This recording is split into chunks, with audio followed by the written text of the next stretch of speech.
بسم الله الرحمن الرحيم. الحمد لله رب العالمين،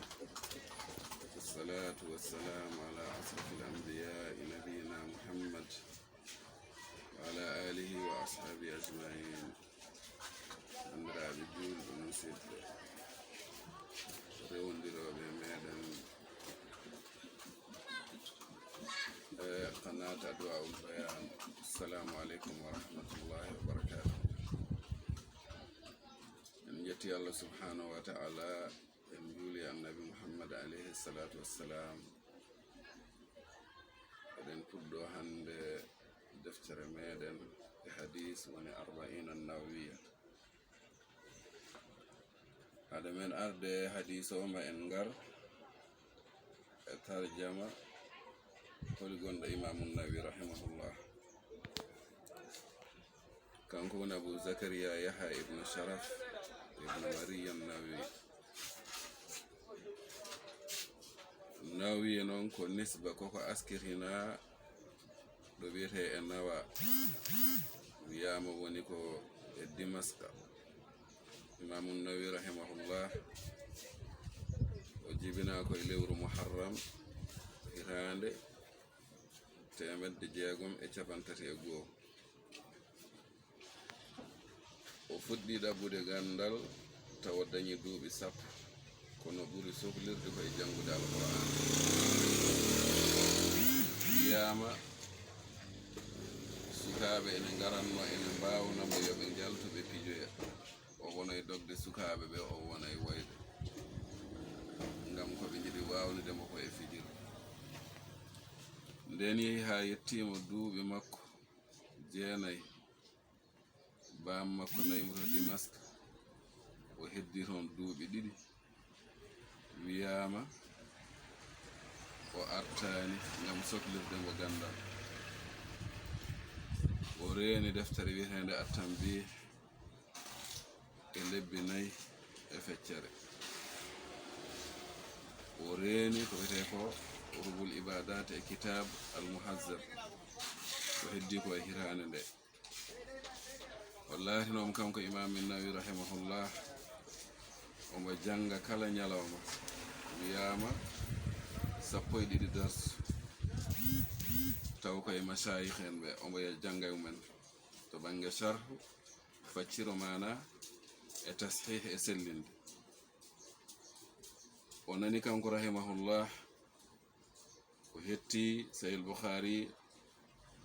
e sunanul arba'a e masnad ad-darimi e masnad al-imam ahmad e masnad ash-shafi'i e masnad abi uwana e masnad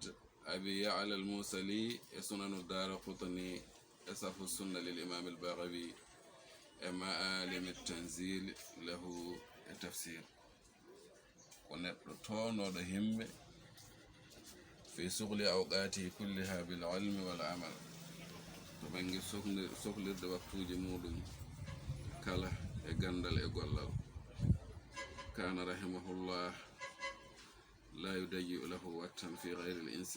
al-istighal bil ilmi aw bi talab al ilmi hatta fi zihabihi fi at-tariq wa maji'ihi. wallahi nomo o yeɓota ko waktu makko ko wona e gandal.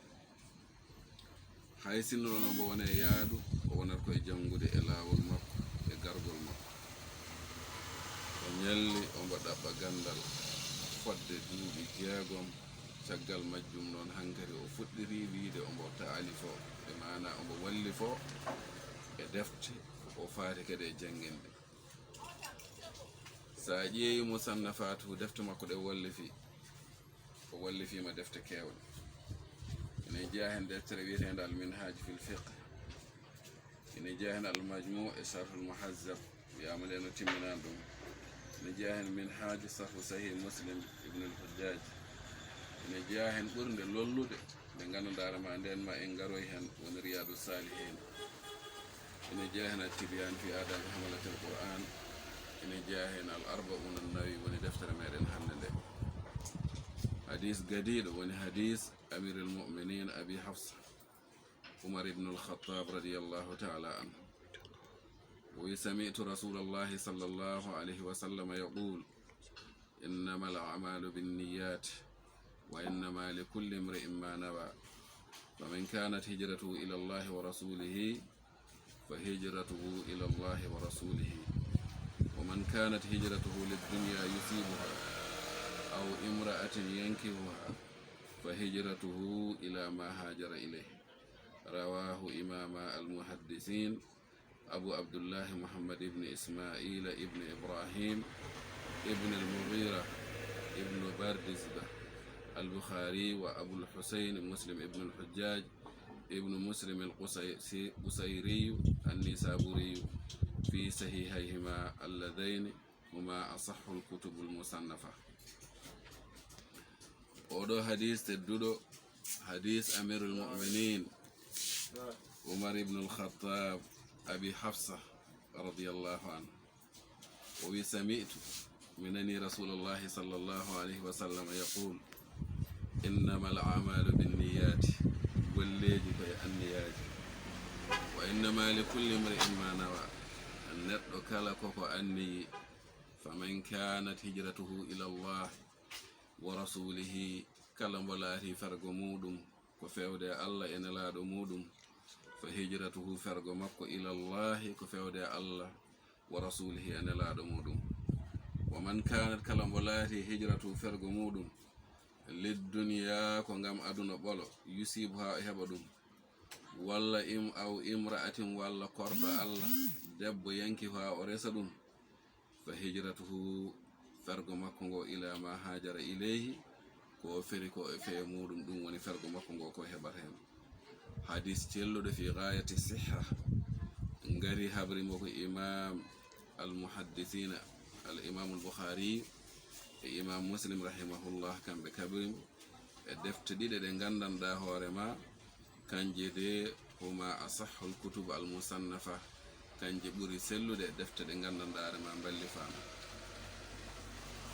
so tawi koto bange mufradato innama ko adatu hassa wa kasr tufid isbat al hukm lil madhkur dum woni hankadi koko moobi koko tongi ina nafta tabitinde nyaawore jangtane de e riwde dum kadi ga ko wona majjum al a'mal bimana al a'mal al shar'iyya allati tahtaju ila an-niyya woni golleji de gandal ma kadi jini anniya بالنيات كدي هاجون كو جمع نية ومن أزم القلب على فعل الشيء في اللي دبرنا دي أقول لهم إنما لكل امرئ ما نوى أي ما نوى شيئا لم يحصل له غيره وأني كولو هوند إن غنن دار من نوى شيئا كلام أني هوند ونند أن غني هوند تاوند غسناني تنامكو فمن كانت هجرته أي انتقاله من دار الشرك إلى دار الإسلام وني أقول مكو مراد قال الشرك فهذا قال الإسلام إلى الله ورسوله بمعنى أن يكون قصده لا رفع دار مكو بالهجرة فرغو فرغو داعة الله عز وجل قد افتار الله ورسوله لا رمودو أي سو وديدو فهجرته ود فرغو مكو إلى الله كفود الله ورسوله لا رمودو بمعنى أي مقبولة فكو جبا للدنيا أدنى بدم الدال وكسرها way wonde daalo taw ko dammaado walla ko kisraado ayde dum woni al qurbu woni ballogol summiyat bi zalika li qurbiha min al akhirah ngam ballogol modum fe umrade al akhirah aw li qurbiha ila zawal walla ballogol mudum mallogol ila zawal e yugol wa hiya ma ala al ardi ma al hawa bimana yusibuha yahsiha yankihuha bimana yatazawwajuha haddo bil ikhtisar ما يستفاد من الحديث هل كن دانيتني أو حديث نفترض إنه جو غندن لا يقبل الله عز وجل من العمل إلا ما كان خالصا له الله جبته سبحانه وتعالى يقولل سوانا كلاري دم دو كهون اللاب دو الله نبتا دم كالله بدردا جدل دملجل التحذير من إرادة الدنيا بعمل الآخرة بمعنى إن رنتنا ندو يمويد e aduna e gollal makko laakhara gedel tarbiyel ngel man yuhajiru lillah wa ibtigha'a mardatihi fa hijratuhu lillah yusabu alayha kala mo gandandaare ma o feri wonande Allah o dabbi hen welwi Allah fergo makko ngode ko wonande Allah ma Allah barjir mo hen o dañ hen baraji gedel naybiyel ngel من يهاجر لأغراض الدنيوية كمن يهاجر من بلد الكفر إلى بلد الإسلام من أجل المال أو من أجل امرأة يتزوجها فلا يساب على هجرته بمعنى كلام فري ngam muuyoje aduna walla baadano on perdo ummorade e leydi kefragal faade leydi l'islam kono ko ngam jawdi walla ko kordo Allah o resa dum odo barjittaake e fergo makko ngo ngari yogay andube mbi hadith on e jeya hen ko woni sababu makko nde nelaado yidi ferde Makkal Mukarrama o fay Madina al Munawwara won debbo goto ferino yaade makko kono won gorko goto biino do ferani e on waktu nde o andi odon debbo ina ferantawno ko kaldunodo e mudum dewgal o felliti ferde ngam debbo dum wadi wiya wadde man so tawi ko aduna o heba dum walla debbo o resa dum do o dañata baraji fergo ngo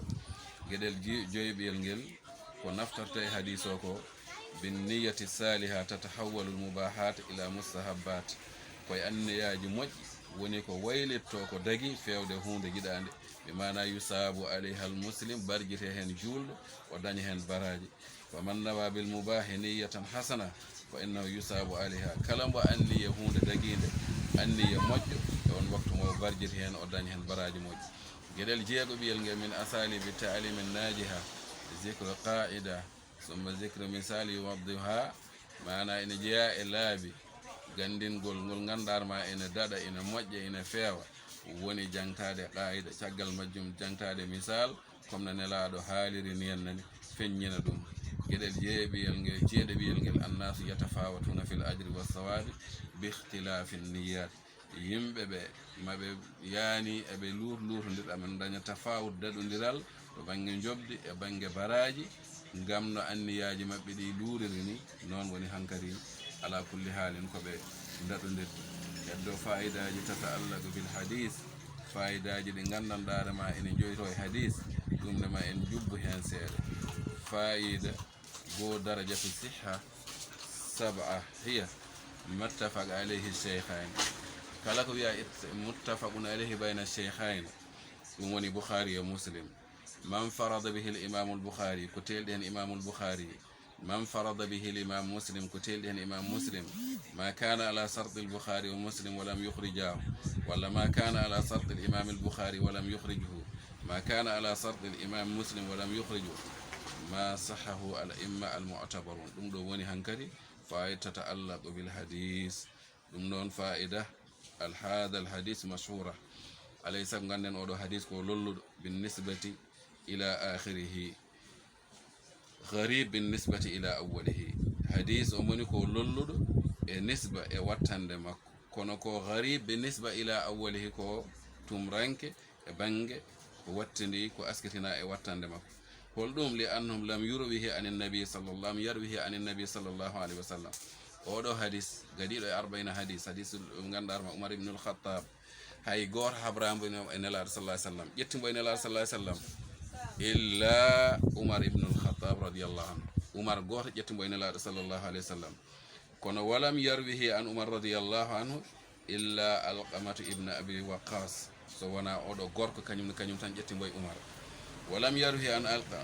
عن القمة إلا محمد بن إبراهيم التيمي o gorko kanyumne goto ƴettimo kadi e alqama walam yarhi an muhammad ibn ibrahim illa yahya ibn sa'id al ansari one kadi habrani ɗum kadi ƴettani ɗum muhammad ibn ibrahim so wona yahya ibn sa'id al ansari caggal majjum summa istahara ba'da dhalik hadith o lolli farawahu aktharu min 100 insanin